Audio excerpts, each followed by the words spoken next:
What's up, everybody? Welcome back to Diamond Owl Studios. Or you know what? If it's your first time here, welcome to Diamond Owl Studios. Boy, do we got a treat for you. What kind of treat? I don't know. I feel like Is that it a was good treat? Oh, it's going to be a little salty, Okay. a little spicy, very Those are my sweet. favorite kind. Ooh, I don't like the sweet. I don't like sweet and savory mixed together. Why did I feel like that intro, I was like a guy doing a cereal commercial from the 1990s? Boy, do we got a treat for you. Yeah. But no, really, we do. What you know about Good Charlotte? I mean, I'm familiar with them. Isn't it like twin brothers or something? There's twin brothers in the band. Yeah. Yeah. I mean, I've seen them. They're just, obviously, if you see like a pair of twins, it's going to stick out in your mind. And you've probably heard the surface level stuff because they had a point in time, like a few years there, where they were like really big and they were pushing out a lot more like mainstream radio sounding stuff. But we're going back in the catalog. Okay. This is their second album. I believe it's called Young and Hopeless. Gotcha. And this was like my favorite band when I was. This is like the first band I remember. This is your favorite band? When I was a kid. This is like the first band I ever remember being like, that's my favorite band. Really? So I was like fucking like. Did you have a crush on them, dude? No. It was coming out of my mouth, and then you were like, and I was 6. I was like, oh God. Can we just stop this recording and start over? No, just of course. subtract that. Of from course not. No. Okay. This is perfect. But yeah, no, this band's great, man. When you said favorite band, I was thinking like Teenager. They had their first album was absolutely incredible. Loved it, and this is their second album that was like really breakthrough. They have some really big hits on this album, and this one is debatably one of their biggest songs. I would say, they have some bangers, but this one I think you're gonna love the lyrics and the message behind this video. All right, well, let's bring it up and dive right in. Anything By the else? way, Girls and Boys, that's what we're listening to. Okay, Girls and Boys.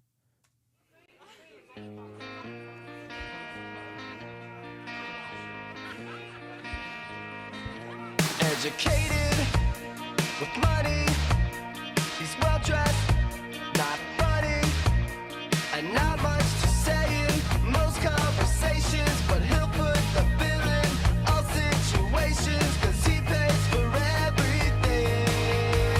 Girls don't like boys, girls like cars and money. Boys will laugh at girls when they're not funny. Paper or plastic, don't matter, she'll have it. Vacations and shopping sprees, these are a few of her favorite things. She'll get what she wants if she's willing to please. His type of girl always comes with a fee. Here now there's nothing for free. Girls don't like boys, girls like cars and money. Boys will laugh at girls when they're not funny. And these girls like these boys, like these boys, like these girls. The girls with the bodies like boys with Ferraris. Girls don't like boys, girls like cars and money. Let's go. Let's Go is right. Dude, right? What a banger, dude. What It's so funny because this is like way before its time. It's like way before the whole, it's ahead of its time in the sense that it's like, now it's real bad, man. Oh, yeah, yeah. These girls right now, they're mercenaries, man. Like They're literally coming after you. the word for guys who give girls money nowadays is called a trick. Yeah. That's crazy. I mean, that's been the word, but, But whenever but like girls are always like bragging about it, like, oh, I got a trick for this, a trick for that. It's like, how is that something to like be proud? It's crazy. But this song perfectly encapsulates that. And I remember when I was a kid listening to the song, I was like, oh, like it's, this is so funny. But like nowadays it's like, this is fucking. And the little line the about truth. like, the boys will laugh at girls when they're not funny. It's like the things that we do, man, that we will put up for a pretty face and a slim waist, as they say. I loved the first line, the first opening where it's like, he doesn't have much to say in most conversations. Yeah. Like, not an interesting guy, but he'll foot the bill in all situations, you know, and it's like It's so funny because this song is even more relevant today than when they wrote it. Because think about what I always think about is these like Instagram girls, right? That are always traveling. You know what I mean? They're always jet setting. You see them on the beaches. You see them at the restaurants. What you never see is the dude that's paying for it. exactly. That's what kills me. It's like, you know that you don't got a real job. You know what I mean? I know. And the dude who's paying for it is never in the picture. They're never, you know, expressing how they got to that beach, how they got into that restaurant, how they got onto that private jet, how they got, you know, the keys to that Ferrari. Well, it's then there's like, you know, that meme of that girl where she's just like cuddling with like that 80-year-old dude, and she's like crying, and she's like this is how I get my trips all across the world, and you know it's true, but even just in general, like the song is just classifying like, you know, the stereotypes of kind of people that are together, you know, like the girls with big bodies, like the boys with Ferraris, you know, and it's just perfectly kind of encapsulates the dynamic between boys and girls, you know. I love it.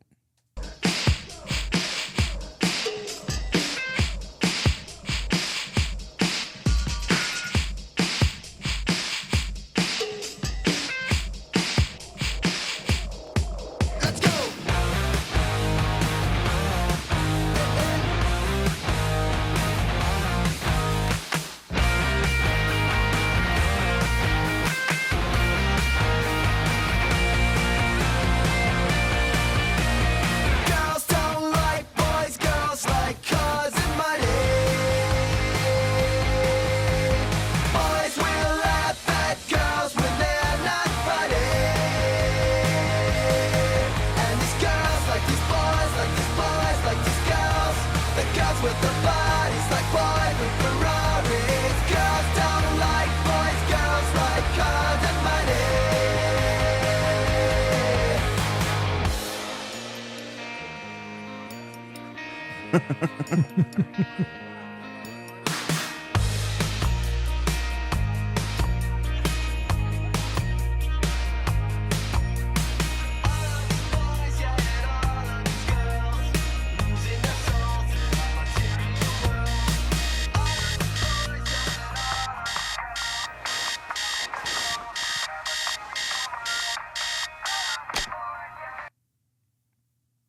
Love it.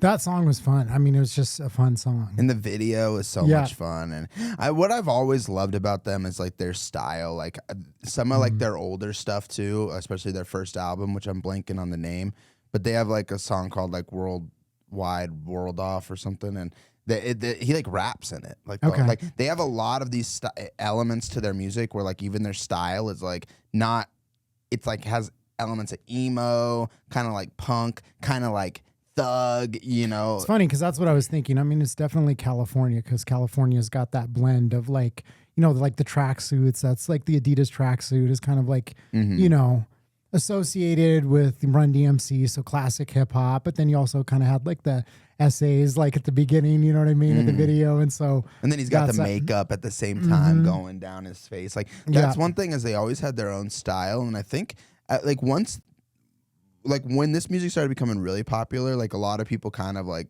thought that was corny.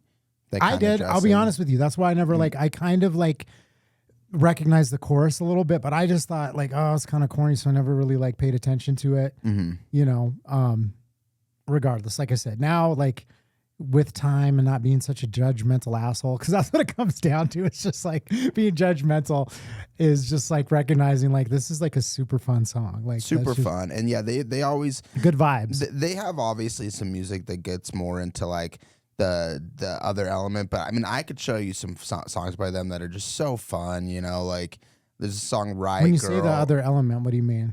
Like they have like once they got like bigger, a harder or like. Well, like they have a song called the album called The Chronicles of Life and Death. Okay. And that's after this album, The Young and the Hopeless. And it kind of went from like they kind of completely shifted their whole vibe into like this more like mainstream, like more mysterious type of wave. And some of their older songs, like they have some fun songs. Like they have a song I call like "My Old Man" about like their dad leaving, and it's just about him like getting fucked up on Monday, like leaving his family on Tuesday. Like, but they make it so much fun, you know? And Yeah. Interesting. they have some fun stuff. Okay. But one tidbit I want to say about this band real quick because I think it's super cool. Now there's been a huge resurgence of this type of music. Like if they came to play in Colorado, they'd probably play one of the big venues. Really? But maybe 8 years ago, 7 years ago or something, I saw them at the Ogden, which is pretty big, but it's not a grand venue, you know, and they were playing, and it was a super fun show. And at the end, they were like, everybody, what do you want to hear for our encore? And I was like, just hyped up. How long ago was this? Maybe like 7 or 8 years ago. Really? And I was maybe like, I was right in the front, right in front of them. And I started telling everybody, and I was with a bunch of people who didn't really know their catalog. Yep. So I was like, just started screaming Motivation, Proclamation, which is a super deep pull off their first album, something you would have never expected them to do. And like everyone, and like, you know, the group in front of the singer started, you know, chanting Motivation. Boom, they pulled it out, dude. That's and just awesome. played that shit live. And I'm like, that's super cool to see a band do that. I just have a lot of respect for them after that.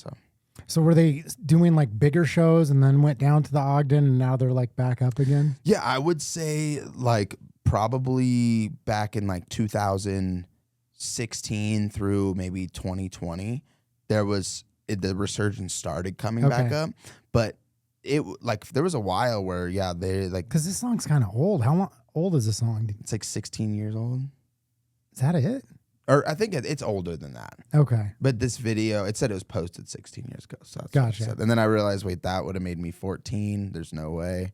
But yeah, because I own this CD and I was when I was a kid. So, but So yeah, it's probably like 20 years old, right? at least, yeah. Yeah. And that's kind of how all these bands are. Like all the ones I've shown you so far, like there was a kind of a huge decline in this type of music for a while, and then there's been a massive We back up, resurgence. baby. We back up. In the past 5 years, but dude, it's even like they talk about it, like Simple Plan. I went and saw their show, and they're like, it's amazing what these last 5 years have done for our career. Like we're touring more than ever. And there was a point in time where it was like Simple Plan kind of like died off a little bit. They weren't touring. They weren't. I actually love to see that because it's like, you know, it's hard. It's hard to be, you know, in the music business. Like the record labels like take so much of your money, and it's like, you know what I mean? It's, a lot of times it looks like it's all glitz and glam and that they're living the big life, but the reality is, you know, the labels take such a big chunk. A lot of times they're not walking with a lot, and you know, it starts out as a passion and a love, and you put so much effort into it. Right. So it's cool to see like it reemerge and people gain that appreciation again. I mean, yeah, I'm enjoying it. So Hell yeah. there you go. Well, I'm glad You you know what could I mean? enjoy it with us, guys. If you guys enjoyed it, make sure you guys drop a like on the video. If you want to join us on our journey of discovering new music, old music, and just, you know, having the best time doing it with Hell yeah. friendship and laughter, make sure you guys subscribe, baby. Subscribe. We would love to have you. Thanks for watching. Peace.